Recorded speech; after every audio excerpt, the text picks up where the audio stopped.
नमस्कार सर्वांना. आज ना आमच्याकडे पंचायत समितीचं मतदान होतं, तर आपण आपला नागरिकत्वाचा जो अधिकार आहे तो बजावून आलेलो आहोत.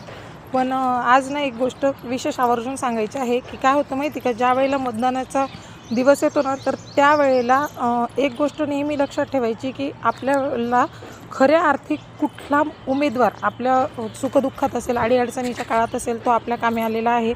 बऱ्याचदा काय होतं माहिती का, हे लोक पैशांच्या जीवावर मतं घेण्याचा प्रयत्न करतात. पण मला असं वाटतं ना, थोड्याशा पैशासाठी आपण 5 वर्ष आपलं संपूर्ण भविष्य यांच्या हातात देत असतो. तर हा थोड्याशा पैशाचा विचार न करता जर असा विचार करायला गेलं की कुठला असा व्यक्ती आहे की जो खऱ्या अर्थाने आपला आणि आपल्या भागातल्या प्रॉब्लेम्सचं निवारण करू शकतो किंवा आपल्या भागाला व्यवस्थित विकास देऊ शकतो, तर ह्या गोष्टीचा नक्कीच विचार केला गेला पाहिजे.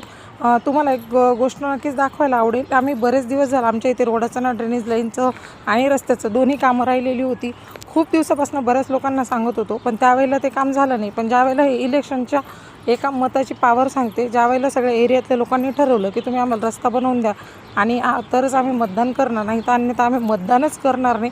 तर बघा ह्या एका मताची पावर. तर हे बघा, ह्या इथे असं खडी वगैरे त्यांनी टाकून दिलेली आहे आणि आम्हाला प्रॉमिसही केलेलं आहे की लवकरात लवकर इथे चांगलं काँक्रिटीकरणचा रस्ता तयार करून देण्यात येईल.